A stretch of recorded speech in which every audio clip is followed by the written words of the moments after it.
Здравейте, аз съм Ася, а това е моят канал Season Сафая.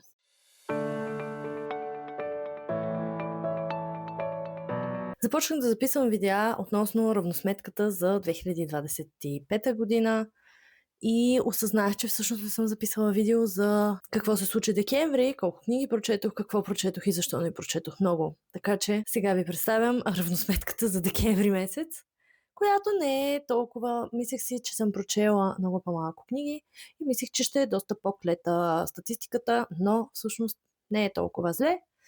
Лошото е, че завърших годината с книга, на която сложих 3 звезди, не вече някоя, която супер много да ми е харесала или да ми е любима. Така че да преминаваме към въпросните книги. Първата книга, която изслушах, е Моето семейство и други животни на Джералд Даръл. Слушах я в Storytel. Звучеше ми интересно, лежерно, наистина е така. Доколкото знам, това е автобиографична книга на автора, когато е бил дете и са живели на остров Корфу. Страшно интересно е цялата история.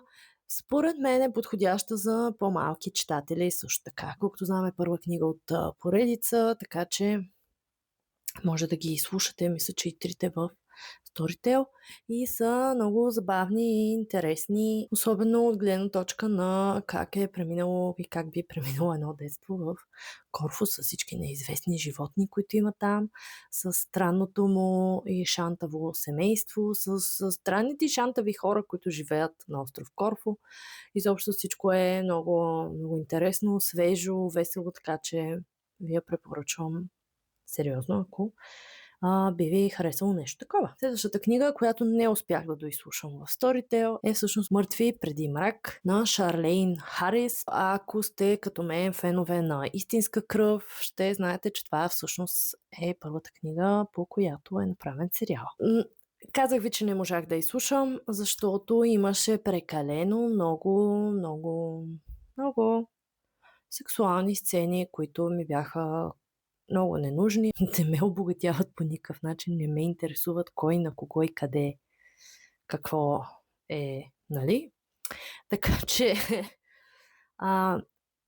най-много ме ядосва, че всъщност историята има страшно много потенциал и ако се махнат тези неща, може би била поносима за четене. Обаче те не бяха малко тези сцени, така че не знам ако се махнат какво ще остане от цялата книга, но да. Като цяло много обичам сериала. Там също имаше сексуални сцени. Винаги съм си мислила, че просто понеже е HBO, най-вероятно са попрекалили с идеята за фурор, гледаемост и скандалност.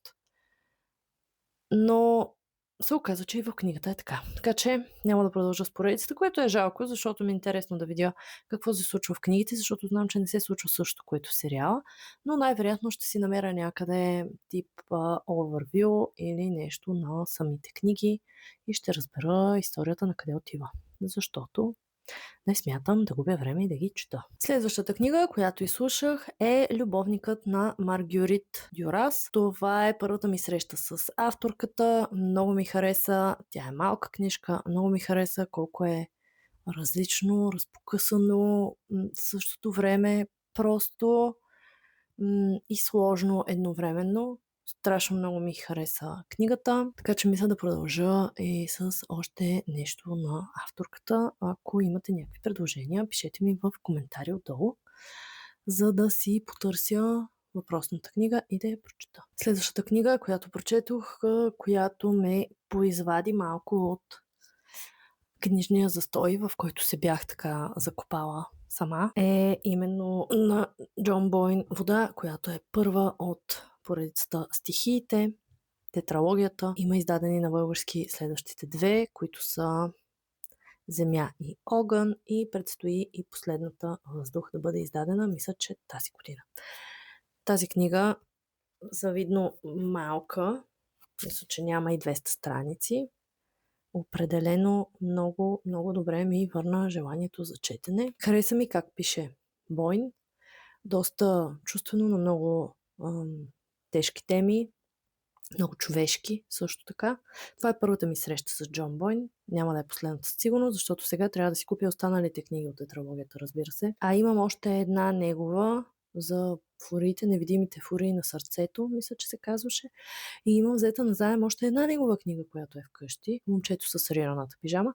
Така че Джон Бойн може би ще е един от авторите през 2026 година, от които смятам да чета доста. Така че също, ако сте чели книги от него и имате любими такива, пишете в коментарите, за да знам на какво да обърна внимание след това. Следващата книга, която приключих, четох я по-дълго време, отколкото ми се искаше, но тя беше единствения ми пристън и единственото четиво, което продължавах да бутам, така да го кажем по грозен начин. Продължавах да бутам, докато изпадах малко по малко в тази книжна дупка. А именно това е Малинверно на Доменико Дара, издават издателство Лемур. Когато я започнах, усетих стила на Доменико Дара доста близо до този на Валери Перен, както и до Жан-Батист Андрея. Но с напредването в страниците видях, че всъщност доста се различават. Имат общи елементи, черти в стила и изказа и нещата, които ги вълнуват и за които пишат. Но имаше нещо, което не ми хареса вътре в тази книга. Мога да го дефинирам, но ще е някакъв спойлер, може би, за вас, така че няма да го направя. Но всъщност това не означава, че няма да чета още нещо на Доменико Дара. Страшно ми е любопитно какво друго е сътворил. Така че имам още една купена книга от автора и смятам да се хвърля на нея през идната година. Финалната ми оценка за Малинверно е 4 от 5. Така че за предишните забравих да кажа. За Любовникът 5 от 5, за Моето семейство и други животни 4 от 5, Мъртви преди мрак 2 от 5, при условие, че не съм довършила, и втората звезда е просто защото наистина има потенциал тази книга. Така че, отплесвам се. Да, Доменико Дара 4 от 5, хареса ми, интересна е, но имаше някои неща, които ми бяха малко тумъч като идеи вътре. И последната книга за годината, която прочетох и слушах по-скоро и определено бих казала, че не е моята, е именно Нормални хора на Сали Руни. Да, знам, не ме убивайте, всички много обичате тази книга. Това няма нищо лошо, че аз не я харесвам. Това не значи, че и вие не трябва да я харесвате. Още откакто за първи път се появи Сали Руни на българския пазар, а и просто виждам какво се случва на световния, колко харесвана авторка е. Бих ви казала, че както споменах в предишни видеа, това много сериозно ме отблъсква. И допълнително с описанието за книгата не ми се стори интересна, не ми се стори нещо, което ще извлека нещо от нея. И дълго време изобщо не поглеждах Сали Руни, въпреки целия шум, който се дига около нея. Но от момента с моята книжна дупка и прекарах доста дълго време в търсене на някоя аудиокнига, която да ми спечели вниманието. И всъщност след пускане на 6 или 7 аудиокниги, от които слушах час, поне от всяка една от тях, накрая видях Нормални хора и реших, че какво лошо може да се случи. Пуснах я, до някъде разбирам защо е хайпа под тази книга и тази авторка, до някъде не. За мен тя не може да пише диалози, а това е доста кофти, когато книгата е предимно изградена от диалози. За мен бяха доста сухи, нереалистични, не знам как да го кажа.